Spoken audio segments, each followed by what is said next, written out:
Olá, oitavo ano, tudo bem com vocês? Espero que sim. Hoje, terça-feira, dia 17 de novembro de 2020, é a nossa sétima aula do quarto bimestre.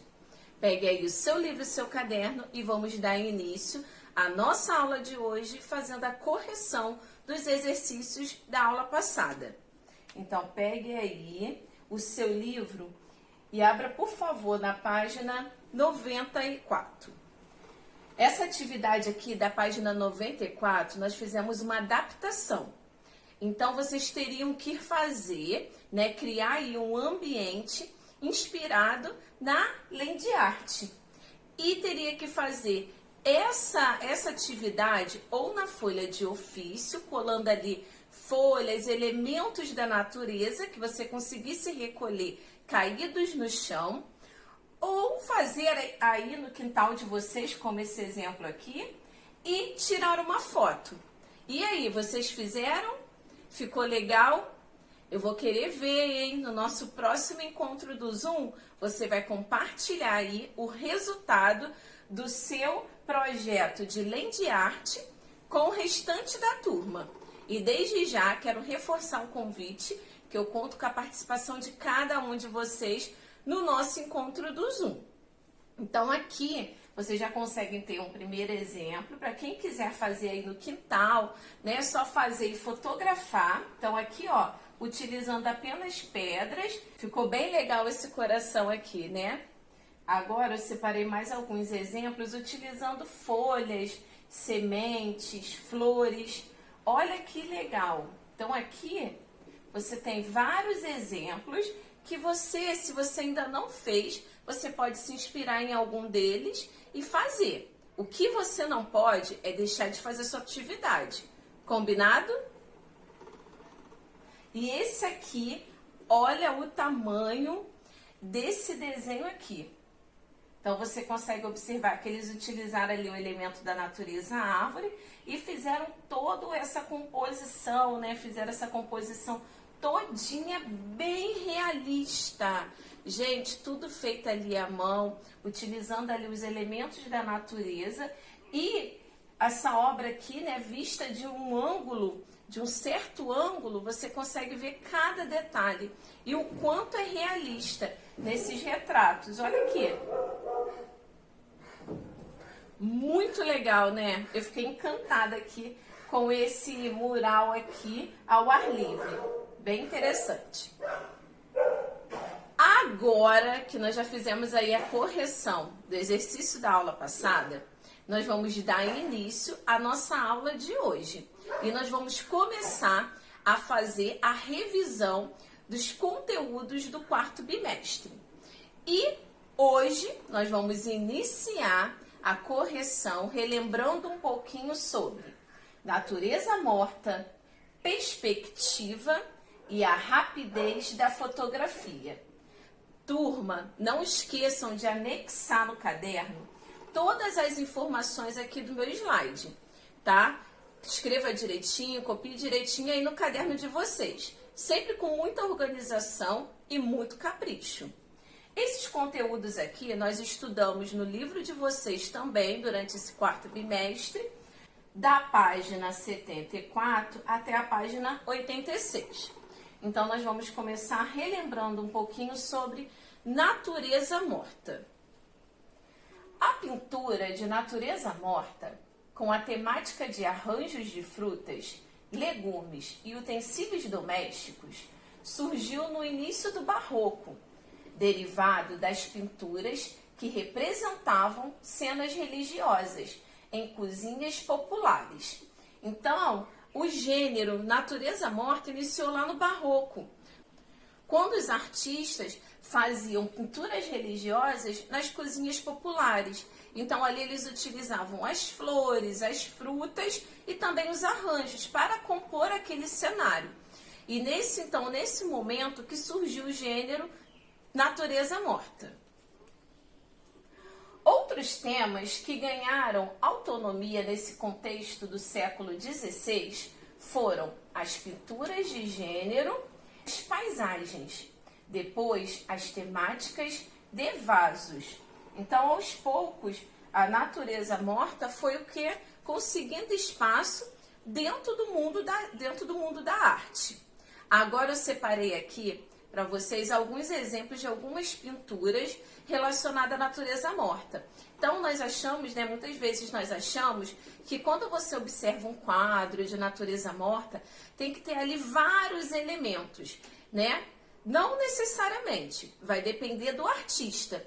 Então esse daqui é um exemplo de uma natureza morta, utilizando apenas ali um elemento para compor esse quadro.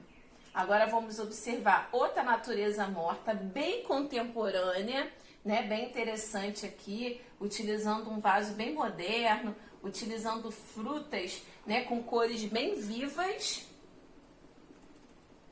Essa natureza morta que esse quadro, né, ali utilizando o claro e o escuro, né, o preto com branco, esse contraste.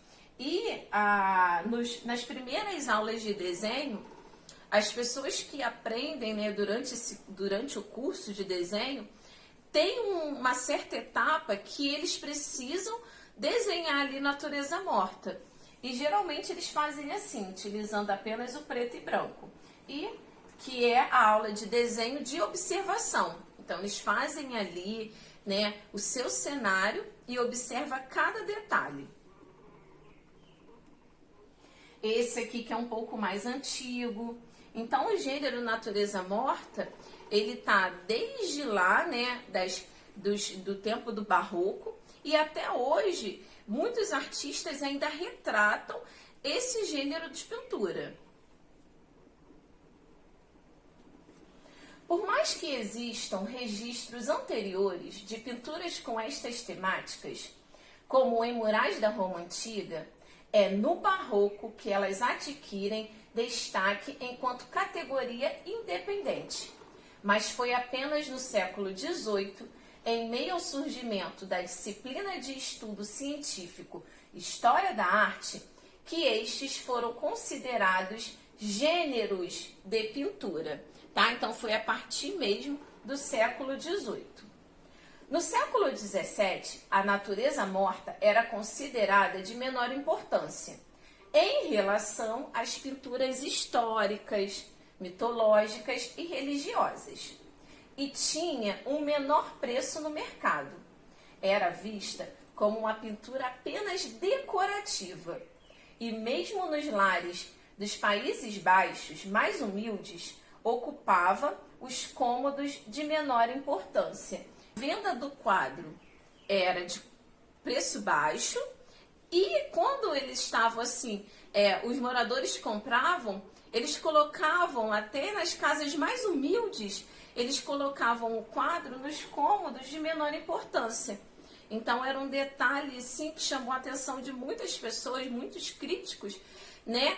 Quando a pintura lá no século XVIII criou, né, essa independência, e também foi valorizada como gênero de pintura. Então as pessoas não acreditavam nisso, né? Falavam que era muito engraçado em relação a essa parte de serem, né, não ser valorizada. E hoje a pintura, né, com o gênero natureza morta, ela tem um grande valor artístico. Aqui nós vamos observar mais uma natureza morta, bem contemporânea. Essa aqui também com o efeito das luzes, aquela passadeira aqui em cima da mesa de crochê que não pode faltar, né? Na casa de um bom brasileiro. E essa daqui um pouco mais assim, puxando para o estilo barroco, um pouco mais de drama, né? Você vê que tem outros elementos aqui ajudando a compor esse cenário. E o destaque aqui, né, é a luz que chama a atenção, que ficou bem interessante. Agora que nós já relembramos um pouquinho em relação à natureza morta, nós vamos relembrar, na verdade, né, turma, um pouquinho sobre perspectiva. E aí, vocês lembram o que é perspectiva? Quais são os elementos que compõem a perspectiva? Vamos relembrar agora? O mesmo esquema gráfico com linhas convergentes deslocando-se para um ponto, pode ser aplicado em qualquer tipo de desenho. Então, se eu pego lá um ponto e coloco linhas convergentes, eu posso anexar esse ponto e essas linhas convergentes em qualquer desenho. No exemplo do ambiente abaixo, não tá abaixo, tá, turma? Tá aqui ao lado, ó. Esse aqui, já eu vou voltar. Elas são as responsáveis pela sensação de espaço existente entre o primeiro e o último plano, dando o efeito de profundidade. Então, a perspectiva, através do ponto de fuga, através das linhas convergentes, elas dão a impressão de profundidade. Então, vamos observar esse ambiente aqui. Então, vocês conseguem ver aqui o ponto de fuga, aqui as linhas convergentes. Então, esse desenho aqui, ele dá a impressão de quê? De profundidade. Então, vocês conseguem observar aqui, né, que aqui próximo você consegue ver os detalhes melhores e vai aproximando e os detalhes vão o quê? Vão diminuindo até chegar aqui na profundidade. Então, através do ponto de fuga e das linhas convergentes, nós podemos colocar profundidade em qualquer desenho. Agora que sabemos o que é a perspectiva, vamos ver quais os elementos que fazem parte dela.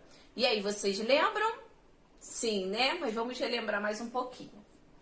Existem 4 elementos da perspectiva que determinam o nível e o ângulo visual do espectador no contexto do desenho. São eles, não esqueçam, anota aí, marca aí ó, com uma caneta de marca-texto aí no seu caderno. Linha do horizonte, ponto de vista, ponto de fuga e linhas de fuga. Esses são os 4 elementos que compõem aí a perspectiva.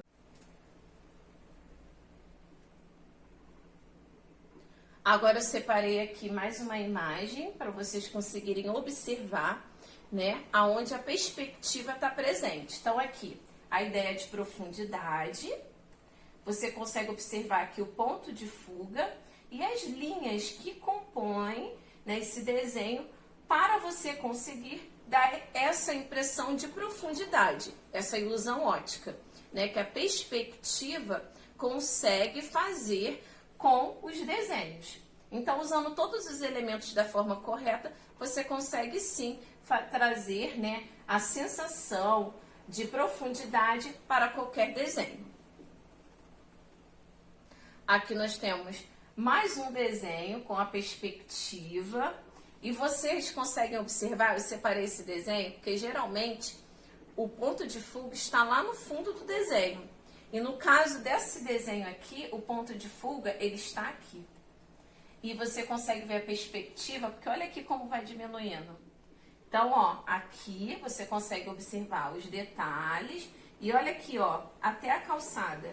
Então, a perspectiva, a profundidade presente também nesse desenho.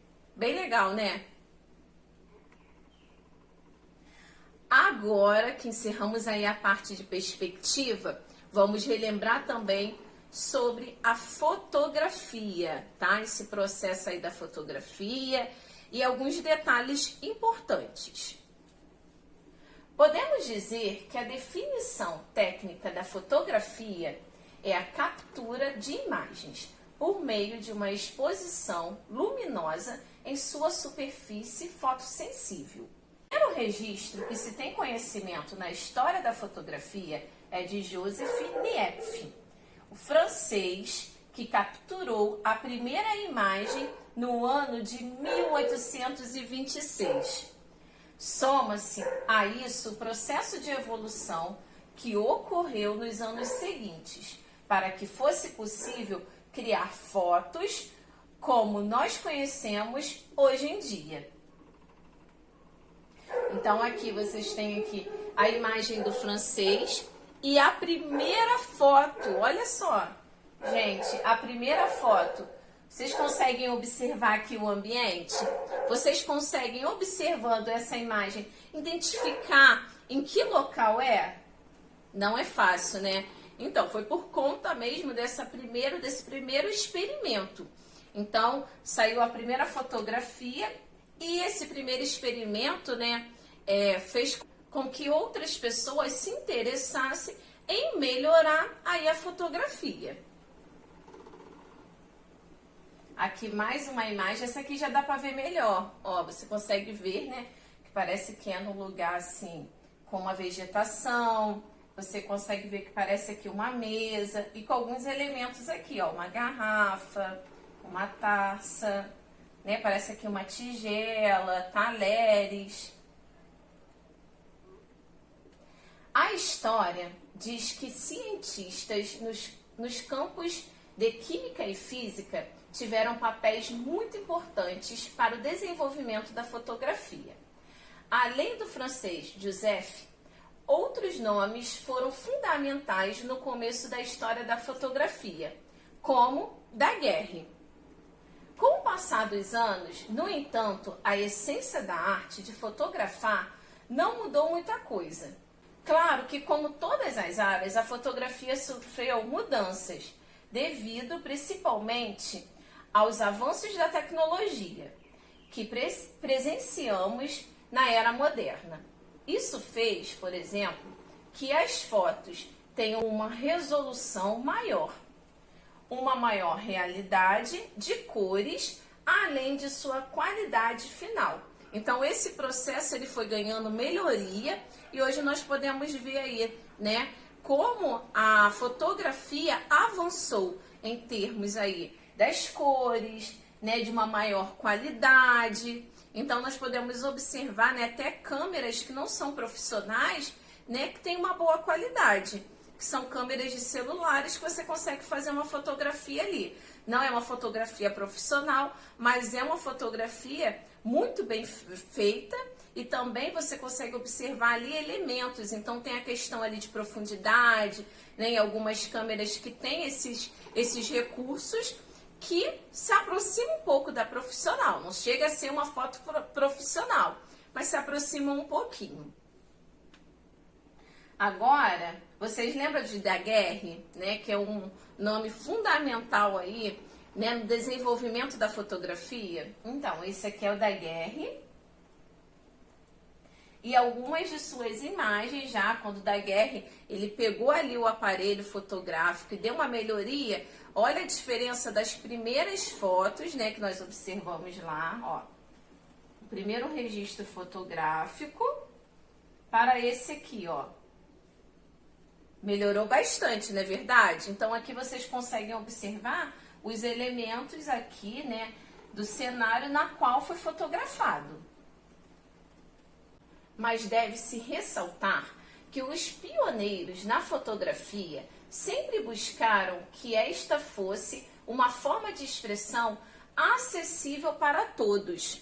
Por isso, no começo da atividade e das impressões das fotos, os profissionais da área buscavam por materiais que eram mais duráveis, tá? Para durar aí anos, e que tinham um custo mais baixo, além de acelerar o processo de revelação da foto. Então, teve essa preocupação, né, da foto ser num custo baixo, né, a melhoria, os materiais que usavam, para que todas as pessoas pudessem ter acesso à fotografia.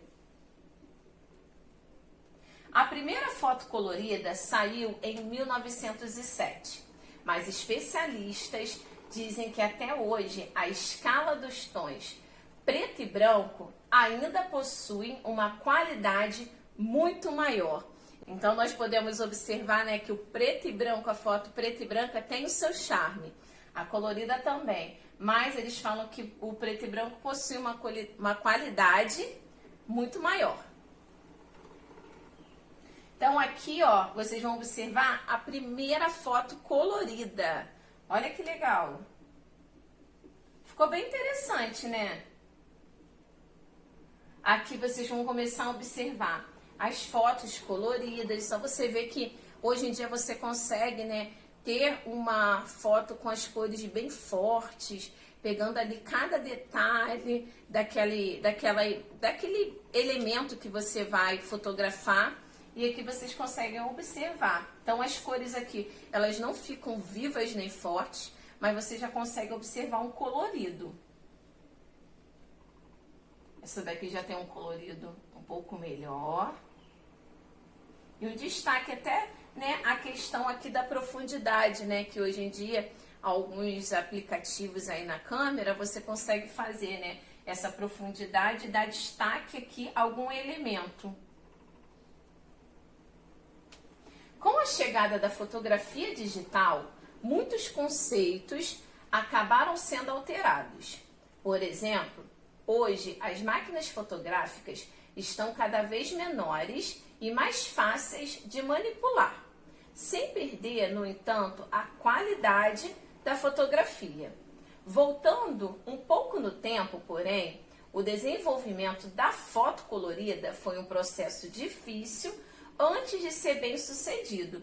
Então, gente, a câmera hoje em dia, né, você consegue pegar câmeras aí bem leves, elas não são grandes, mas que tem uma qualidade muito boa em relação à fotografia.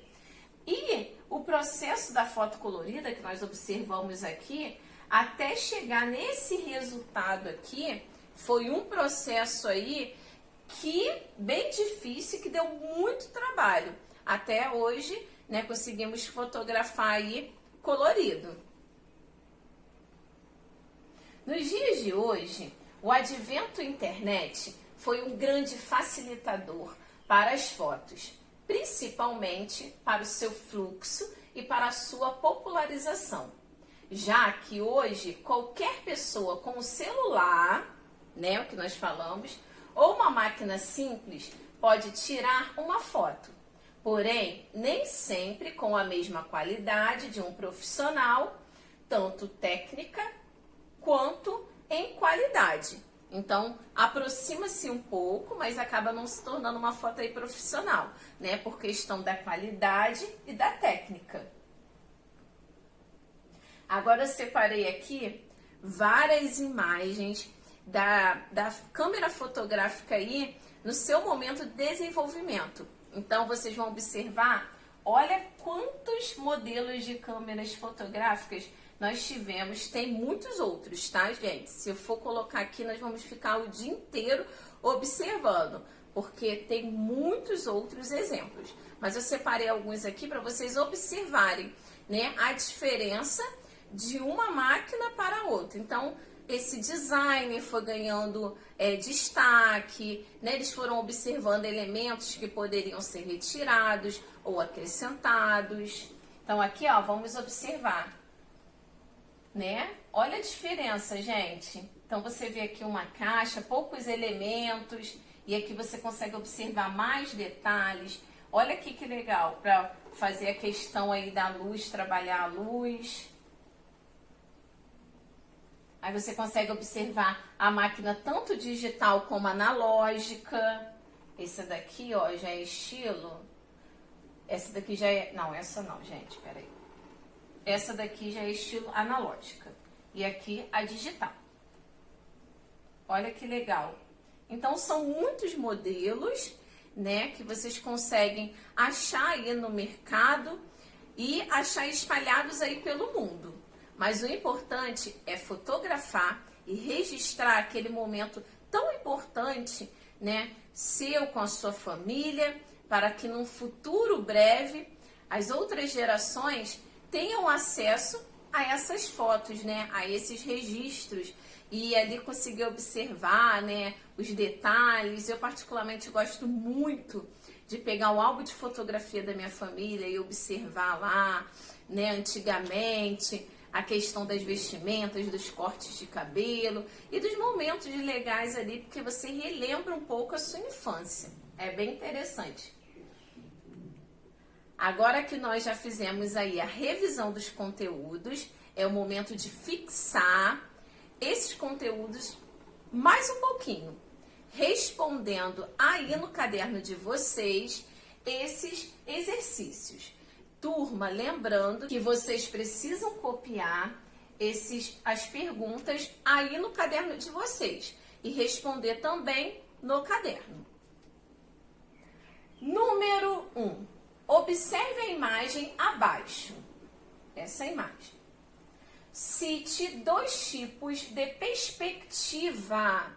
Tá? Então, vocês vão escrever aí 2 tipos de perspectiva. Esse desenho aqui abaixo, vocês conseguem observar aqui a perspectiva presente. Número 2. Por que os artistas usam a expressão natureza morta?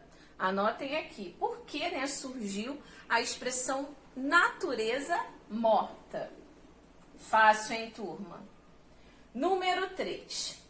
A câmera obscura é um dispositivo conhecido pelo menos desde o primeiro milênio antes de Cristo. Trata-se de um compartimento vedado à luz com um pequeno buraco.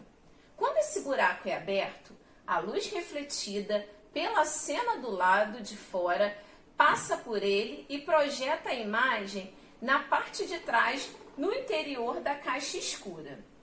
No século XIX, passou a ser possível fixar a imagem por meio de substâncias químicas sensíveis à luz, que logo se tornaram filmes e que mais recentemente se transformaram em sensores. A respeito da história da fotografia, é correto afirmar que: letra A. O daguerreótipo nunca chegou a ser comercializado. B. A fotografia colorida somente se popularizou com o surgimento da câmera digital. C. O daguerreótipo é considerado a primeira câmera a obter fotos coloridas. Ou letra D. O daguerreótipo foi divulgado em 1839, tendo sido substituído por processos mais práticos e baratos apenas no início da década de 1860.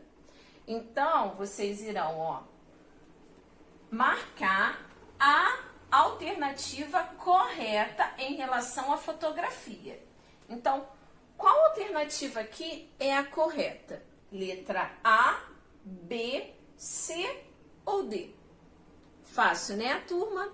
Então, encerramos por aqui a nossa aula de hoje.